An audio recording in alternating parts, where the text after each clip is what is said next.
possibility of exercising the money bill option, and that's exactly what they've done with the bankruptcy code. We now are joined by Supreme Court advocate and senior lawyer Harish Salve. Mr. Salve, appreciate you joining us. For the benefit of our viewers and for our own understanding as well, we are given to understand that the money bill or a bill can qualify as a money bill if it involves the imposition, abolition, remission, alteration or regulation of any tax. How do you then explain the bankruptcy code being brought in via the money bill route, sir? In fact, I'm surprised somebody thought it could be brought otherwise. There are provisions in the bill for amendment of various tax laws, union tax laws, Customs Act, Excise Act, to just use the right expression, remission of taxes. Now, in the constitutional sense, imposition, abolition, remission of taxes is a money bill. So if there are going to be amendments to the union tax laws, it does become a money bill.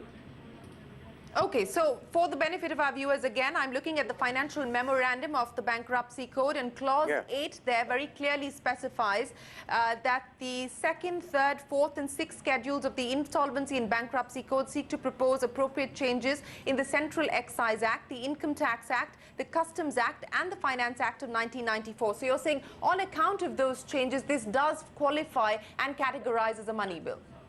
If you just remember what you read just now, it's financial memorandum. This is a classical money bill.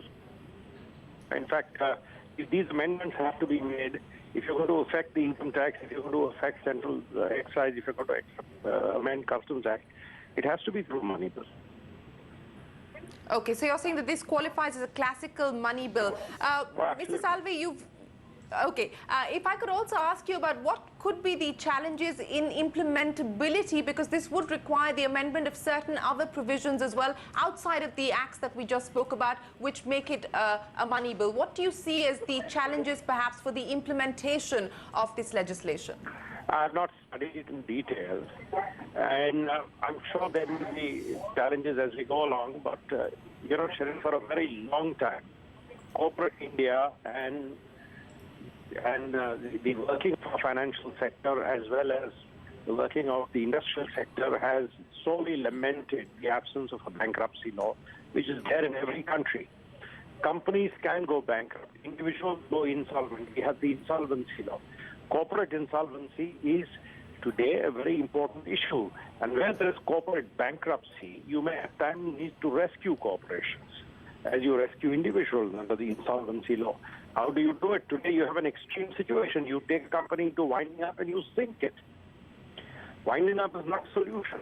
So in larger public interest, we have been sort of demanding that a bankruptcy law in line with the American laws of administration, the British laws of bankruptcy, they are brought in place.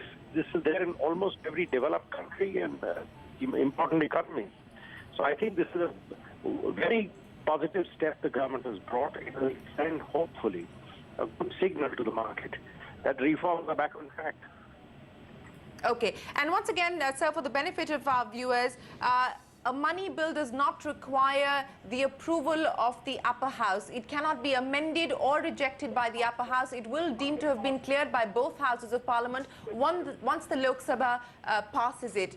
We're clear about that. That's right. Absolutely. All right, Mr. Salve, appreciate you joining us here. So it looks like if the Lok Sabha gives the go-ahead in this session of Parliament, the bankruptcy code is on its way to becoming law, because it will not require the route of the upper house. It will not require the approval of the upper house to be passed. So it seems like it is a done deal if the Lok Sabha were to clear it in this session of Parliament, and India will have a new bankruptcy